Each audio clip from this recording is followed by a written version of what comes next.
오늘 은혜 받으실 하나님의 말씀은 누가복음 3장 15절에서 22절까지의 말씀입니다.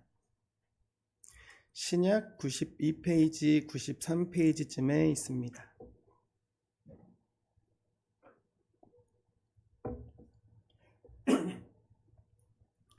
누가복음 3장 15절에서 22절까지 말씀입니다. 같이 한 목소리로 읽겠습니다. 시작.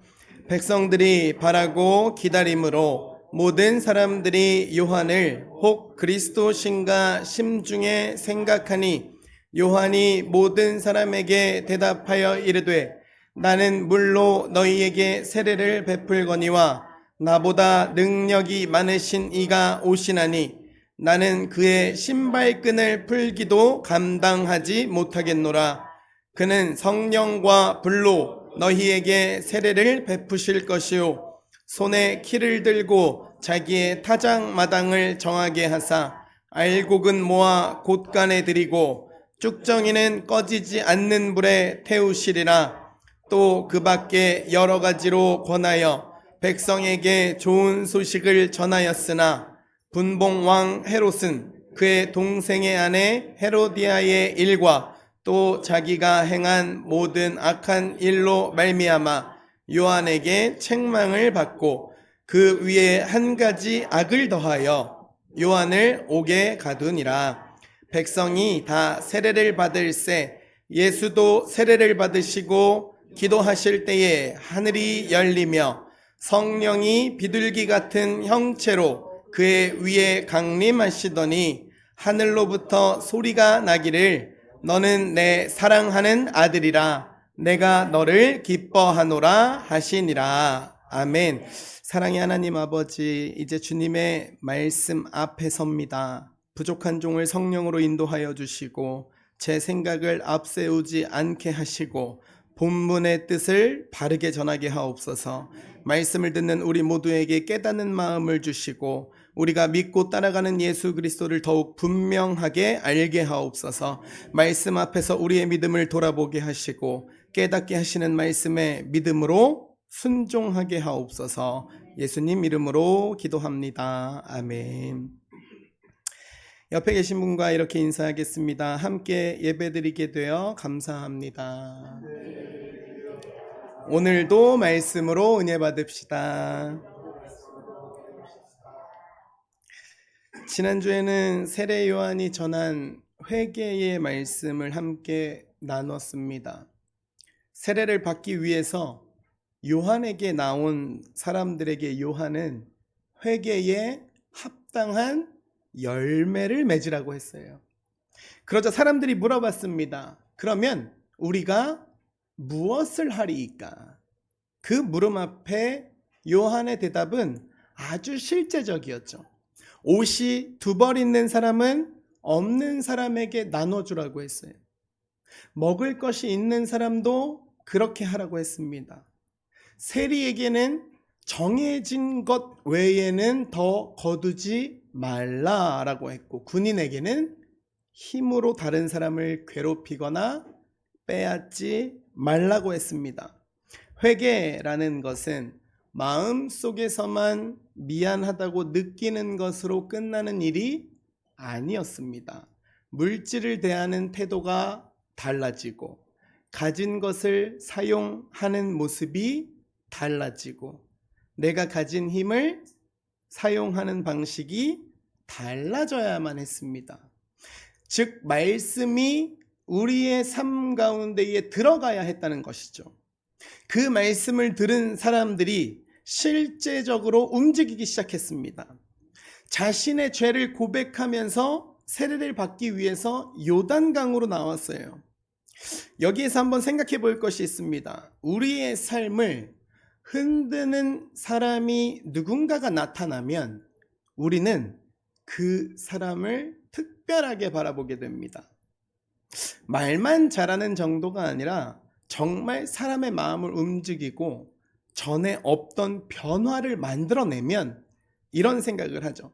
도대체 저 사람은 누구일까? 저 사람의 능력은 어떻게 저렇게까지 나올 수 있을까? 요즘 축구 때문에 많은 국민들이 화가 나 있습니다.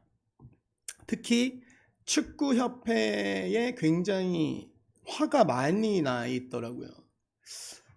2002년 월드컵 때를 혹시 기억하시나요? 그때까지 우리나라는 월드컵 본선에서 한 번도 승리한 적이 없었습니다. 한 번도. 그런데 히딩크 감독이 이끄는 그 대표팀이 달라지는 모습을 보이기 시작하자 사람들의 기대가 한 사람에게 몰렸습니다. 이번에는 정말 다르지 않을까? 이번에는 한번 본선에서 이길 수도 있지 않을까? 그런데 4강까지 가버렸죠.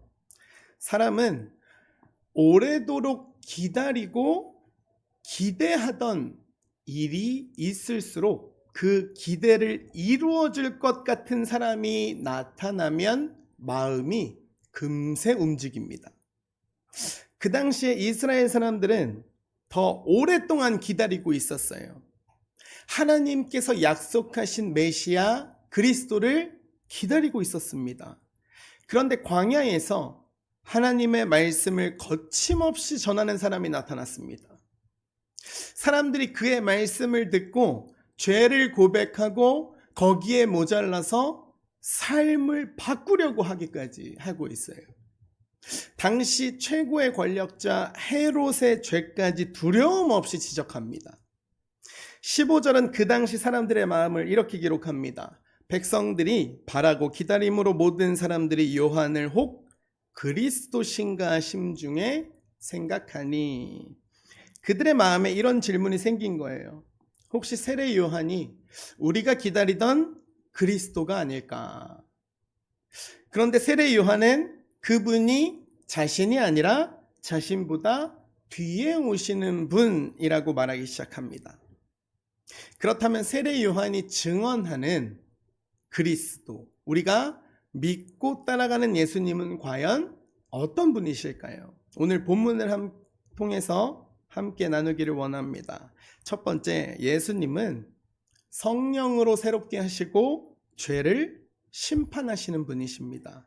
16절 말씀을 같이 읽어보겠습니다. 시작. 요한이 모든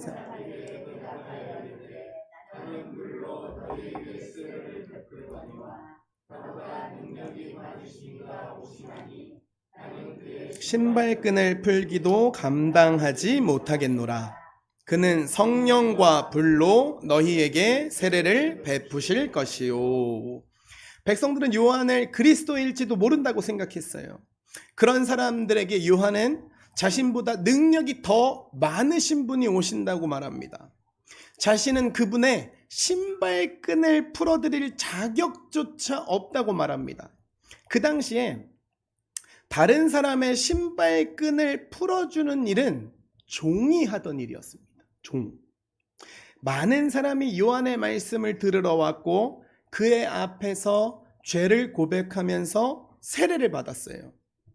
많은 사람들이 요한에게 몰려왔지만 요한은 자신이 그리스도가 아니라는 사실을 분명하게 알고 있었습니다.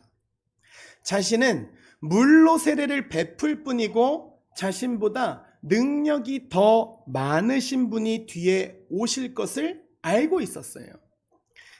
자신은 물로 세례를 베푸는 사람, 자신보다 능력이 많으신 분이 뒤에 오실 것, 이것을 정확하게 알고 있었다는 거예요. 화가 그리네발트, 발음하기도 어렵네요. 그리네발트가 그린 이젠하임 재단화라는 그림이 있습니다. 이 그림을 아시는 분도 계실지 모르겠지만 십자가에 달리신 예수님을 옆에서 손가락으로 가리킨 사람이 바로 세례 요한입니다. 세례 요한이. 근데 그 손가락을 길게 표현해 놨죠. 실제로 세례 요한은 십자가 사건 전에 죽었어요. 십자가 사건 전에. 그래서 역사적인 그림을 그린 장면은 아닙니다. 화가가 세례 요한의 사명을 상징적으로 표현한 거예요. 그 그림 곁에는 요한복음 3장 30절의 말씀이 적혀 있습니다. 그는 흥하여야 하겠고 나는 쇠하여야 하리라. 사람들이 자신을 바라볼 때 요한은 예수님을 가리켰습니다. 저는 이것을 많은 저를 포함한 이 대한민국의 목회자가 먼저 이 말씀을 받아야 한다고 생각합니다.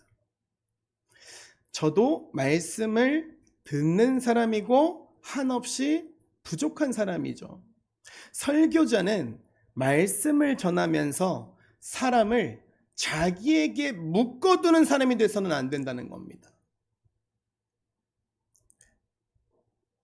말씀을 전하면서 성도들을 자기에게 묶어두는 사람들은 사실상 예수님의 복음을 전하는 것이 아니라 예수님의 복음을 이용하는 사람들입니다.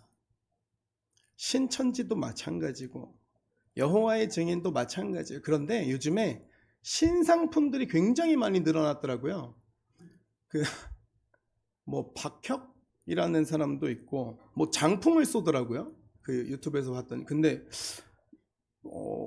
수천 명이 그 집회를 들어요. 신상품들이 굉장히 많이 늘어났습니다, 여러분. 그래서 분별의 영이 필요한 시기인데 설교를 들은 성도님들의 마음에 이 황 목사가 남으면 안 되고 예수님이 남아 있어야 됩니다. 우리의 섬김도 마찬가지예요. 누군가를 도와주고 누군가를 가르치고 섬겼다면 그 사람이 나를 얼마나 인정해 주는가, 나를 얼마나 높여주는가가 아니라 예수님을 더 알고 사랑하게 되었는가를 기뻐해야 합니다. 요한은 자신이 물로 세례를 베풀지만 예수님께서는 성령과 불로 세례를 베푸실 것이라고 했어요. 여기에서 세례 요한과 예수님의 차이가 더 분명해집니다. 요한은 사람들에게 회개를 전할 수 있었어요. 물로 세례를 베풀 수도 있었던 사람입니다. 그런데 사람의 마음의 가장 깊은 곳을 새롭게 변화시키는 일은 오직 예수님께서 성령을 통하여만 가능하다는 일입니다. 우리가 신앙생활을 하면서 가장 답답할 때가 언제입니까? 분명히 잘못된 것을 알고 있는데, 분명히 이것이 죄인 것을 알고 있는데 또다시 반복할 때입니다. 화를 내고 후회했는데 비슷한 일이 생기면 다시 화를 냅니다. 욕심을 내려놓겠다고 했는데 손해를 볼 것 같으면 그 욕심이 다시 뛰어나와요. 용서했다고 생각했습니다. 하나님 앞에서 예수님의 이름으로 용서했는데 그 사람을 만나면 지난 상처들이 다시 떠오릅니다. 우리에게는 마음 깊은 곳에서부터 시작되는 변화라는 것이 필요한 것입니다. 그 변화는 예수님께서 성령을 주셔서 그 일을 이루어 가십니다. 성령께서 말씀을 통해서 내 죄를 깨닫게 하시고 그 죄를 하나님 앞에서 인정하게 하십니다. 예수 그리스도의 은혜를 믿게 하시고 이전과 다른 길을 선택하도록 우리를 이끌어 가십니다. 그래서 신앙이 오래되었다는 사실만으로 만족할 수 없습니다. 말씀을 많이 알고 교회에서 일을 많이 하고 예배의 자리를 오래 지켰어도 내 안에 고집과 미움과 욕심이 그대로 자리를 차지하고 있다면 성령께서 깨닫게 하시는 말씀을 들어야 한다는 것입니다. 저 역시 마찬가지예요. 말씀을 전하는 사람이 먼저 말씀 앞에 서야 합니다. 성령께서 제 안의 잘못을 깨닫게 하시면 인정하고 고쳐가야 합니다. 예수님은 우리를 성령으로 새롭게 하시는 분이십니다. 16절에는 성령과 함께 불이라는 말도 나옵니다. 그 불이 무엇을 뜻하는지 17절에서 알 수 있어요. 17절 말씀을 같이 읽겠습니다. 시작. 손에 기를 들고 알곡은 모아 곡간에 드리고 쭉정이는 꺼지지 않는 불에 데우시리라. 이 말씀은 상당히 두려운 말씀입니다. 그 당시에 타작을 마치면 알곡과 쭉정이를 갈랐어요. 알곡은 곡간에 드렸고 쭉정이는 불에 태웠습니다. 세례 요한은 이 모습을 통해서 마지막 심판을 말하고 있습니다. 예수님은 마지막에 알곡과 쭉정이를 가르시는 분이십니다. 특히 저 말씀을 보면 꺼지지 않는 불에 태우시리라 라고 나옵니다. 하나님의 심판은 말로만 경고하고 끝나는 일이 아니라 실제로 이루어질 심판이라는 것입니다. 이 말씀을 들으면 우리 마음은 무거워질 수밖에 없습니다. 무거워져야 정상입니다. 왜냐하면 우리는 모두 죄인이기 때문입니다. 사람에게 감춘 죄도 있고 다른 사람에게는 설명할 수 있어도 하나님 앞에서는 변명할 수 없는 죄도 있습니다. 그렇다면 죄인인 우리는 마지막 심판 앞에서 감히 어떻게 설 수 있습니까? 여기에서 십자가의 복음의 은혜가 얼마나 크고 놀라운지를 깨닫게 됩니다. 마지막 날 죄를 심판하실 예수님께서 죄인을 구원하기 위해서 우리의 죄를 지고 십자가에 달리셨습니다.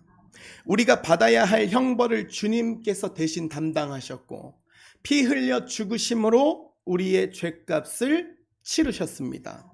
그래서 예수 그리스도를 믿는 사람은 자기의 의를 가지고 하나님 앞에 서지 못합니다. 그리스도의 십자가를 의지하며 설 수 있어요. 그리고 주님은 구원받은 사람에게 성령을 주셔서 죄에서 돌아서고 새로운 삶을 살아가게 하십니다. 사랑하는 성도 여러분, 우리 모두가 세례 요한처럼 사람들에게 내가 아니라 내 가까운 사람이 아니라 바로 예수님을 가리키며 살았으면 좋겠습니다. 또한 마지막 심판이 실제라는 사실을 기억해서 죄를 감추지 않고 십자가의 은혜를 의지하기를 원합니다. 성령으로 우리를 새롭게 하시고 십자가로 우리를 구원하실 예수님을 믿으며 살아가는 저와 여러분이 되시기를 주님의 이름으로 축복드립니다. 그렇다면 세례 요한이 증언하는 그리스도, 우리가 믿고 따라가는 예수님은 과연 어떤 분이실까요? 두 번째, 예수님은 아버지께서 기뻐하시는 사랑하는 아들이십니다. 18절부터 20절에 보면 누가는 세례 요한의 사역이 어떻게 끝나는지를 먼저 정리해요. 요한은 계속해서 백성에게 복음을 전했습니다. 헤롯의 죄까지도 책망했어요. 결국 헤롯의 생일날, 생일 잔치 때 목이 베어 죽습니다. 그리고 21절에서 다시 예수님의 세례 장면을 기록합니다. 21절과 22절 말씀을 같이 읽어보겠습니다. 시작. 백성이 다 세례를 받을새 예수도 세례를 받으시고 기도하실 때에 하늘이 열리며 성령이 비둘기 같은 형체로 그의 위에 강림하시더니 하늘로부터 소리가 나기를 너는 내 사랑하는 아들이라 내가 너를 기뻐하노라 하시니라. 아멘. 예수님께서 세례를 받으셨어요. 사실상 예수님께서는 회개하실 죄가 없는 분이셨죠. 그렇다면 왜 예수님은 세례 요한에게 세례를 받으셨을까? 이 장면을 조금 더 자세하게 기록한 마태복음 3장을 보면 3장 14절에 이렇게 되어 있습니다. 요한이 말려 이르되 내가 당신에게서 세례를 받아야 할 터인데 당신이 내게로 오시나이까. 요한이 말려요. 오지 마세요. 저는 예수님한테 세례를 줄 사람 자격이 되지 못합니다. 요한도 예수님께서 자기에게 회개의 세례를 받으실 분이 아니라는 것을 알고 있었어요. 그때 예수님께서 15절에서 이렇게 대답하십니다. 이제 허락하라. 우리가 이와 같이 하여 모든 의를 이루는 것이 합당하니라. 여기서 모든 의를 이룬다라는 것은 아버지께서 정하신 뜻에 순종하신다는 의미입니다. 예수님은 죄가 있어서 세례를 받으신 것이 아니라 죄인을 구원하기 위해서 아버지께서 정하신 뜻에 따라서 온전히 순종하여 세례를 받으신 것입니다. 죄인들을 구원하기 위해서 그들과 같은 자리로 들어오셨고 아버지께서 맡기신 구원의 길을 걸어가기 시작하셨습니다. 그런데 누가는 예수님의 세례를 기록하면서 21절에 보면 한 가지를 특별히 덧붙입니다. 기도하실 때에 하늘이 열리며, 누가는 예수님께서 세례를 받으시고 기도하실 때에 하늘이 열렸고 성령께서 비둘기 같은 형체로 예수님 위에 강림하셨고 하늘에서는 아버지의 음성이 들렸다라고 기록합니다. 성자 예수님께서 기도하시고 성령께서 그 위에 강림하시고 성부 하나님께서 하늘에서 말씀하시는 삼위일체의 하나님의 모습이 한 장면에 담긴 말씀입니다.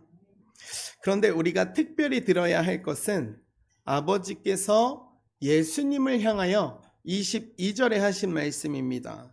너는 내 사랑하는 아들이라. 내가 너를 기뻐하노라. 예수님이 누구신지를 하나님께서 친히 말씀하셨어요. 여기에 구약의 말씀이 담겨 있습니다. 시편 2편 7절을 같이 읽어보겠습니다. 시작. 내가 여호와의 명령을 너는 내 아들이라. 오늘 내가 너를 낳았도다. 아멘. 한 절 더 볼까요? 이사야 42장 1절입니다. 시작. 내가 붙드는 나의 종, 내 마음에 기뻐하는 자, 곧 내가 택한 사람을 보라. 시편에서는 하나님께서 세우신 왕을 향하여 말씀하십니다. 너는 내 아들이라. 이사야에서는 하나님의 뜻을 이뤄가시는 종을 향하여 말씀하십니다. 내 마음에 기뻐하는 자. 그 말씀이 예수님께서 세례를 받으실 그 자리에서 들린 것입니다. 너는 내 사랑하는 아들이라. 내가 너를 기뻐하노라. 예수님은 하나님께서 보내신 아들이십니다. 아버지의 뜻을 이루시는 분이십니다. 예수님의 공생애는 이 선언 가운데 시작됩니다. 너는 내 사랑하는 아들이라. 사랑하는 함께 가는 교회 성도 여러분, 우리는 살아가면서 끊임없이 누군가에게 인정받고 싶어 합니다. 어릴 때는 부모님에게 인정받고 싶어 해요. 학교에서는 친구들과 선생님에게 인정받고 싶어 합니다. 직장에서는 일을 잘한다는 말을 듣고 싶고, 교회에서는 내가 하는 수고를 누군가 알아주기를 바랄 때가 있습니다. 사실 인정이라는 것을 받으면 힘이 납니다. 반대로 내가 애쓴 것을 아무도 몰라주는 것 같으면 마음이 상해버려요. 때로는 다른 사람보다 뒤처진다는 생각 때문에 자신이 초라하게 느껴지기도 합니다. 이 마음이 신앙생활 속으로 들어올 때가 있어요. 기도를 많이 한 날에는 하나님 앞에 조금 떳떳한 것 같아요. 말씀대로 잘 살았다고 생각되는 날에는 마음이 조금 더 괜찮습니다. 그런데 같은 죄에 넘어지고 또 넘어지고 해야 할 일을 제대로 하지 못하고 내 믿음이 보잘것없이 느껴지는 날에는 하나님께 나아가는 것조차 어렵게 느껴질 때가 있습니다. 이 반복되는 이런 날을 하나님께서 받아주실까? 이런 나를 하나님께서 용서해 주실까? 이 반복되는 질문 속에서의 정답은 복음을 다시 듣는 것입니다. 22절의 말씀은 먼저 예수님이 누구신지를 선언하는 말씀입니다. 예수님은 하나님의 사랑하는 아들이십니다. 우리는 그 아들을 믿는 믿음으로 하나님의 자녀가 되었습니다. 요한복음 1장 12절을 같이 읽겠습니다. 시작. 영접하는 자, 곧 그 이름을 믿는 자들에게는 하나님의 자녀가 되는 권세를 주셨으니. 아멘. 우리가 하나님 앞에 나아갈 수 있는 이유는 오직 예수 그리스도입니다. 오늘 내가 얼마나 잘했는가가 우리의 구원을 결정하지 않습니다. 오랫동안 신앙생활을 했다는 경력도 우리의 자격이 될 수 없습니다. 하나님께서 사랑하시는 아들 예수 그리스도께서 우리를 하나님께로 인도하셨습니다. 그러므로 자란 날에도 은혜로 하나님 앞에 서야 합니다. 넘어진 날에도 그 은혜를 의지하여 다시 하나님 앞에 서야 합니다. 여기에서 신앙의 방향이 달라집니다. 우리는 예수 그리스도를 통해서 하나님의 사랑을 분명하게 받았어요. 그리고 그 사랑을 아는 사람은 감사함으로 하나님께 순종하면서 살아갑니다. 예배도 달라져요. 사람에게 보이기 위한 자리가 아니라 하나님께서 베푸신 은혜에 감사하는 자리가 됩니다. 순종함도 달라집니다. 하나님께 무엇인가를 받아내기 위한 조건이 아니라 나를 구원하신 은혜에 대한 감사의 응답으로 순종하게 됩니다. 그리고 이 사랑은 말로만 주어진 사랑이 아니었어요.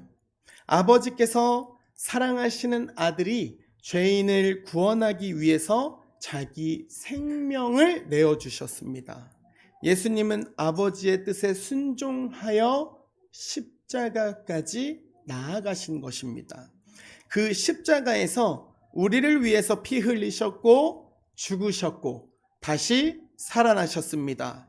그래서 우리는 하나님 앞에서 매일 자신을 증명하면서 살아갈 필요가 없어요. 예수 그리스도를 믿는 사람은 이미 그 아들 안에서 하나님의 자녀로 받아들여졌습니다. 이 은혜를 아는 사람은 넘어졌을 때에 하나님을 피하거나 말씀을 피하거나 말씀 가운데에 숨지 않습니다. 다시 하나님께, 다시 복음 앞으로 나아갑니다.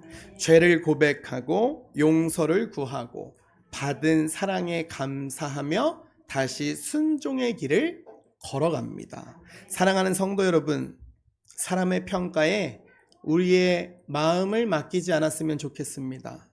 잘했을 때 교만해지고 부족했을 때 주저앉는 신앙에서 이제는 벗어나기를 소원합니다. 하나님께서 사랑하시는 아들 예수 그리스도를 믿고 그 아들 안에서 우리에게 주신 사랑을 기억하며 살아가는 함께 가는 교회 저와 여러분이 되시기를 주님의 이름으로 간절히 축복드립니다. 말씀을 마음에 담아 정리하겠습니다. 오늘 말씀을 통해서 우리가 믿는 예수님이 어떤 분인지를 다시 생각하게 됩니다. 예수님은 성령으로 우리의 마음을 새롭게 하시는 분이시고 마지막 날 모든 사람을 심판하실 권세를 가지신 하나님이십니다. 그리고 하나님 아버지께서 친히 너는 내 사랑하는 아들이라 내가 너를 기뻐하노라 말씀하신 하나님의 아들이십니다. 그러므로 우리 신앙생활에서 가장 중요한 것은 내가 예수님을 바로 알고 그분을 믿고 있는가 하는 것입니다. 우리 안에는 여전히 쉽게 고쳐지지 않는 모습이 있어요.